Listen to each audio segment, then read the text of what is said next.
قد كفاني علم ربي من سؤالي واختياري فدعائي. Bismillahirrahmanirrahim. Assalamualaikum warahmatullahi wabarakatuh. Alhamdulillah, assalatu wassalamu ala rasulillah wa ala alihi wa ashabihi wa man tabi'ahudah amma ba'd. Hadirin para pemirsa yang dirahmati oleh Allah Subhanahu wa taala.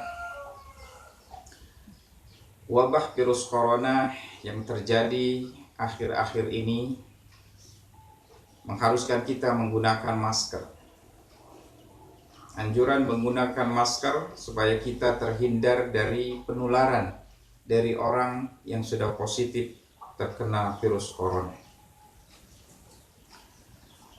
Kalau kita lihat dari sisi agama, dalam perspektif agama, kita bisa maknai ini adalah simbol.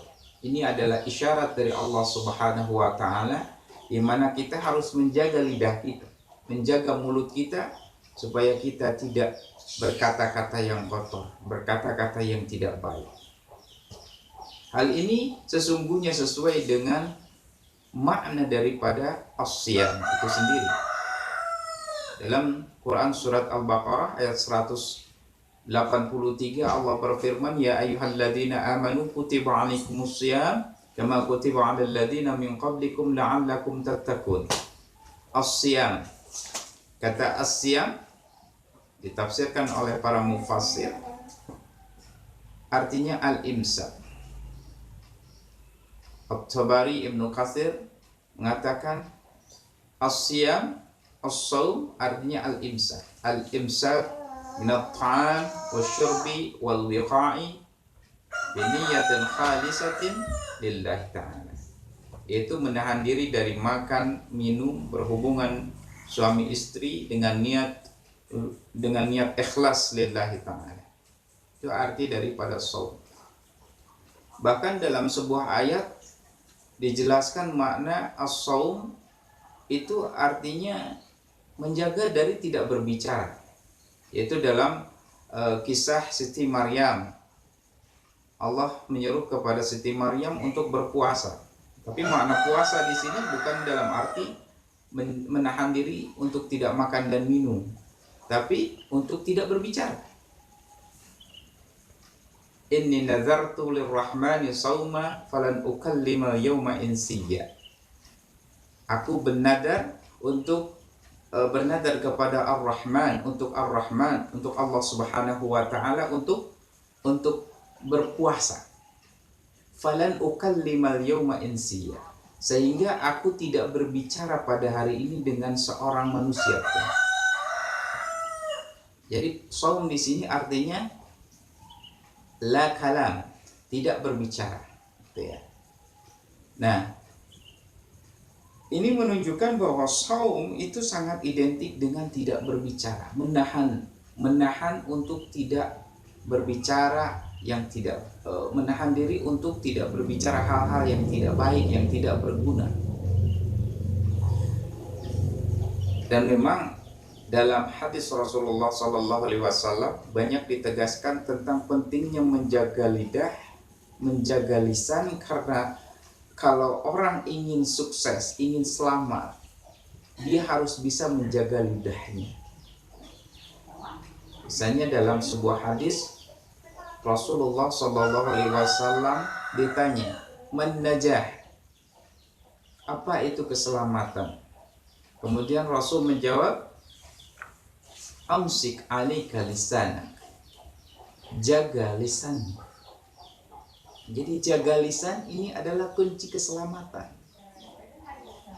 Banyak orang yang karena lisannya dia tergelincir, dia jatuh kepada masalah yang pelik yang membahayakan dirinya. Ada peribahasa, jika pedang melukai tubuh, banyak obat bisa dicari. Tapi kalau lidah lukai hati, kemana hendak obat dicari? Ini peribahasa yang menunjukkan bahwa lidah ini lidah yang tak bertulang ini bisa berbahaya bagi kita. Dan dalam sebuah ayat dikatakan, ma yalfidhu min qawlin illa ladaihi raqibun atid.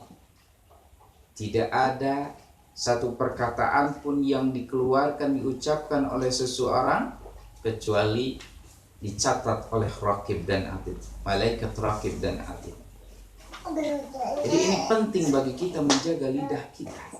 Kalau kita ingin bahagia, ingin selamat, maka kita harus pandai-pandai menjaga lidah kita. Ada hadis lain, hadis yang diriwayatkan dari Mu'adz bin Jabal, di mana suatu ketika Mu'adz bin Jabal bertanya kepada Rasulullah SAW, "Ya Rasulullah, akhbirni bi'amalin yudkhiluni al-jannah wa yub'iduni 'anil nar." Wahai Rasulullah, beritahu aku satu amal yang apabila aku melakukannya, aku akan masuk surga dan aku akan dijauhkan dari api neraka. Kemudian Rasulullah SAW menjawab, "Laqad sa'alta an 'azimin." Sungguh engkau sudah bertanya sesuatu yang sangat besar. Dilanjutkan dalam hadis itu, Rasul katakan, "Ta'budullaha wa la tusyriku bihi syai'a." Sembahlah Allah, jangan sekutukan. Wa tuqimus shalah, dirikan salat.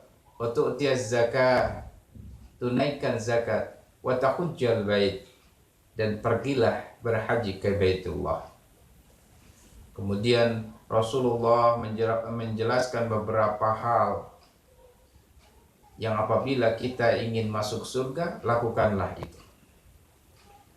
Banyak, saum, sedekah, masuk Islam dan lain sebagainya. Tapi di akhir hadis Rasulullah SAW bersabda, "Ala ukhbiruka bimilaki dzalika kulli." Maukah aku beritahu kunci dari semua itu semua? Kunci dari itu semua, setelah kita melakukan yang tadi semuanya yang disebutkan, mulai dari menyembah Allah, tidak musyrik kepadanya, sholat, zakat, kemudian naik haji ke Baitullah, puasa, sedekah, dan seterusnya. Kemudian kata Rasul, maukah aku kabari kunci dari itu semua? Kemudian Mu'adz bin Jabal menjawab, qalu bala, qala bala ya Rasulullah. Tentu wahai Rasulullah SAW. Qala fa akhadha bilisanihi. Kemudian Rasulullah SAW memegang lisannya atau lidahnya. Qala kuffa alika hadza, jagalah ini. Artinya lisan sesuatu yang penting yang harus dijaga. Keselamatan kita itu tergantung dari kita menjaga lisan kita. Makanya wajar ada pepatah Arab mengatakan, salamatul insan fi hifdzil lisan. Keselamatan manusia atau selamatnya manusia itu tergantung dari seberapa pintar dia menjaga lisannya. Itulah para pemirsa yang dirahmati oleh Allah Subhanahu wa taala. Ini semua sangat cocok, relevan dengan makna puasa, di mana puasa seperti di awal saya jelaskan menjaga, menahan diri, termasuk di dalam yang paling penting adalah menjaga lisan kita, menjaga lidah kita supaya tidak mengucapkan hal-hal yang tidak baik. Makanya dikatakan ketika seseorang berpuasa, fala yarfus wala yaskhab, janganlah berkata-kata yang kotor, rafas, jangan pula berkelahi, jangan berteriak-teriak,